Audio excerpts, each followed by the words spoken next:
2026-এ দাঁড়িয়ে আমাদের মতো মধ্যবিত্ত ঘরে যদি স্বামী স্ত্রী দুজনে মিলে ইনকাম না করি, তাহলে আমার মনে হয় এই বাজারে চলাটা সত্যিই দুষ্কর। তাই আমার মনে হয় সারাদিন সংসারের কাজের ফাঁকে আমি যদি কিছু টাকা ইনকাম করতে পারি, তাহলে আমার স্বামীর মাথা দিয়ে একটু হলেও হয়তো বোঝা নামবে। খুব বেশি তো পারি না, তবে সংসারের ফাঁকে 2 মেয়েকে সামলে যেটুকু পারি আমার মনে হয় সেটুকুই আমার কাছে অনেক।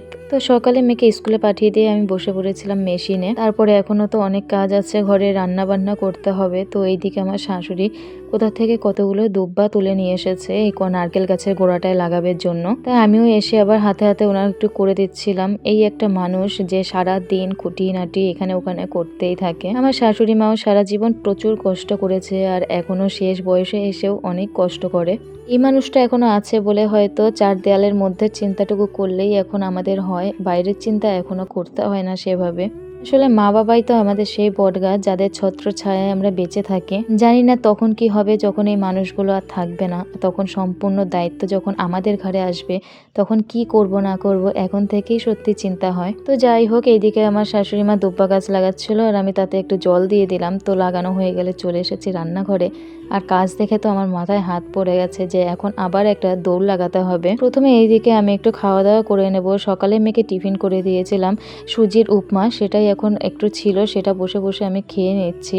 আমি সকালবেলা চা খেয়েছিলাম, কিন্তু তারপরে আর কিছু খাওয়া হয়নি। তো রান্নাঘরে এসে প্রথমে এই খাবারটা দেখে ভাবলাম আগে এটা খেয়ে নিই, তারপরে যেহেতু আবার বড় মেয়ে স্কুলে যাবে ওর জন্য আবার রান্না করতে হবে, টিফিন করতে হবে। তো এই হচ্ছে এক রোজকার সকালের তাড়া। তারপরে আবার দুপুরের রান্না। সত্যি বলতে শীতকালটা গেলে পরে একটু বাঁচি, আমার কাজ অনেকটাই একটু কমে যাবে। তো যাই হোক, সকালেটা আর কিছু তোমাদের সঙ্গে শেয়ার করতে পারিনি, তাড়াহুড়ার মধ্যে ভিডিও করা সম্ভব হয় না। তো এই মাছগুলো যে দেখছো, এগুলো আমাদের পাড়ায় এক মেসো মাছ বিক্রি করেন। এই মেসো যখন বাড়িতে ফিরে আসে, যেই মাছগুলো ওনার বিক্রি না হয় পাড়ায় এসে উনি কম দামে সেগুলো দিয়ে দেন। আর মাছগুলো পুরো ভালো ছিল, শুধু পেটগুলো প্রত্যেকটা মাছের ফাটা ছিল, সেই কারণে কিন্তু অনেকটা কম দামে দিয়েছে। আর আমি এখন সেই মাছগুলোকেই কাটছি। এই মেসো মাঝে মাঝেই নিয়ে আসে এরকম মাছ, তো সব সময় তো আর নেওয়া হয় না, যখন বাড়ির থেকে রেখে দেওয়া, যেদিন মাছ রাখি না সেদিন নিয়ে নিই। তো মাছ কাটা হয়ে গেলে আমি পুকুর পাড়ে চলে এসেছিলাম। এই যে পুকুরে যে শ্যাওলাগুলো দেখছো, এগুলোকেই আমি তুলতে এসেছি। আসলে বেশ কয়েকদিন হলো আবার নতুন করে অনেক শ্যাওলা জমেছে, যে কারণে নাকি মাছের ক্ষতি হচ্ছে। অনেক ট্যাটপোনা হলেও পুকুরে মাছের জন্য সেটা ভালো নয়। একেবারে কম থাকলে যেমন একটু তাও মাছ খেতে পারে, কিন্তু যদি অতিরিক্ত হয় তখন নাকি মাছ বাঁচে না, বা মাছ নাকি মরে যায়। আর আমাদের কদিন ধরে সত্যি পাঙ্গাস মাছগুলো সব মরে যাচ্ছে, কেন জানি না। তো আমার শাশুড়ি মাকে দেখেছি কয়েকদিন ধরে খুব পরিষ্কার করেছে, কিন্তু ওনার শরীরটা ভীষণ খারাপ হওয়ার কারণে আমি আজকে এসেছি পরিষ্কার করার জন্য। তো পুকুরের পাড়ে বসে বসে যেখানে এগুলো তোলা যায় শ্যাওলাগুলো, সেখানে বসে কিছুটা কিছুটা করে তুলে দিয়েছি। জানি না পরিষ্কার করার কিছুদিনের মধ্যেই আবার কি করে এত ভরে যায়। পুকুরে সব জায়গায় বসে তোলার মতন কোনো ব্যবস্থা নেই, তো যেই সব জায়গাগুলোতে বসে বসে তোলার ব্যবস্থা আছে সেখানে বসে আমি কিন্তু তুলেছি। আর এদিক থেকে টুসু লাঠি দিয়ে এগিয়ে এগিয়ে দিচ্ছিল আমার দিকে, আর আমি ওই জালটা দিয়ে সব তুলছিলাম।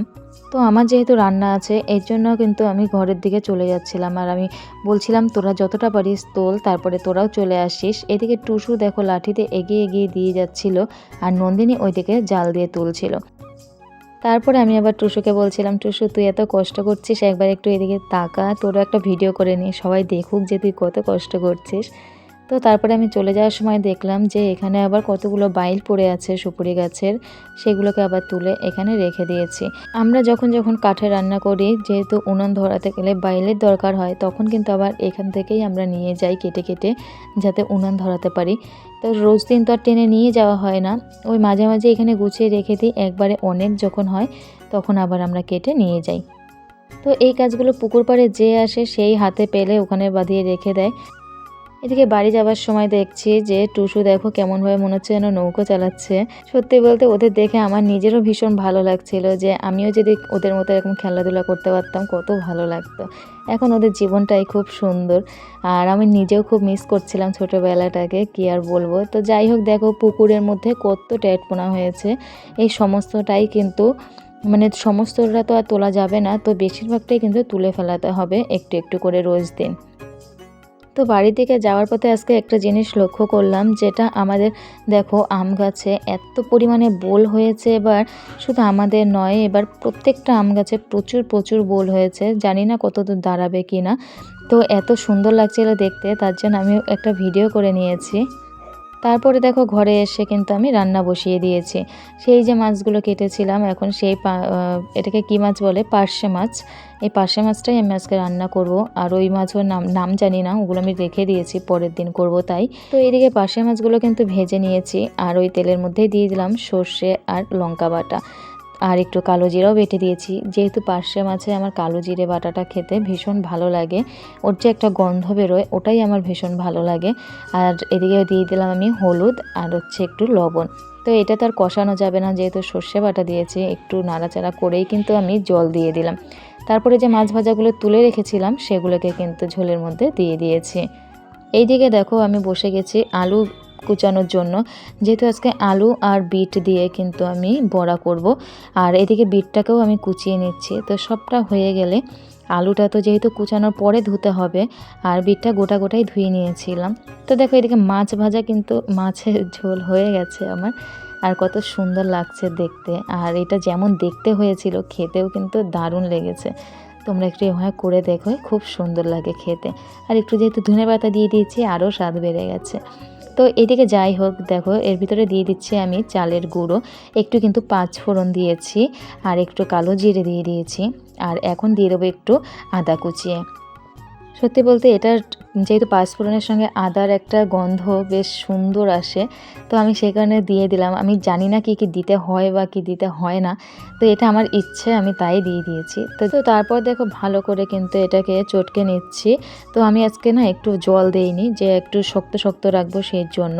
তারপরে জানো তো ঘরে আমি 2টো বিস্কুট ছিল, সেই 2টো বিস্কুটকে গুঁড়ো করে নিয়েছি। যে আজকে ভেবেছিলাম আমি অ্যাকচুয়ালি এটা দোকানে যেমন চপ ভাজে ভেজিটেবল বিস্কুটে গুঁড়ো দিয়ে সেরকম করব, কিন্তু আমি তো জানি না যে কেমনভাবে করতে হয়।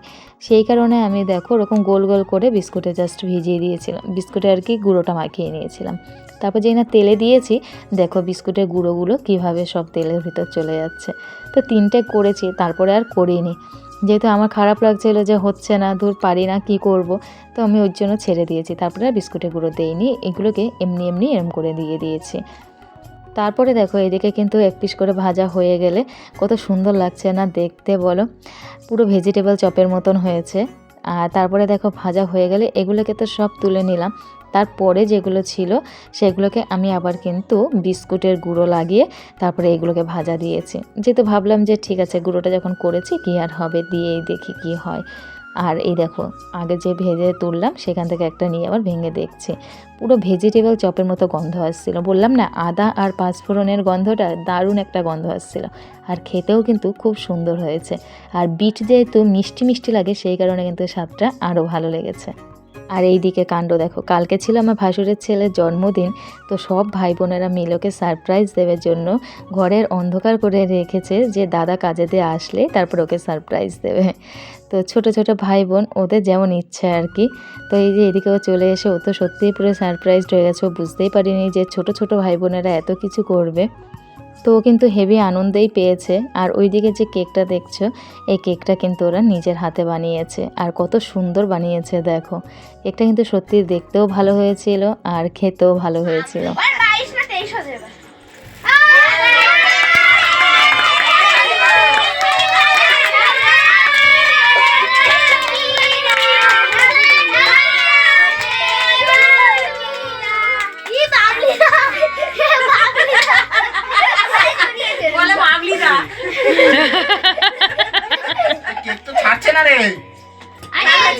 ধীরে ধীরে কর ছাড়বে।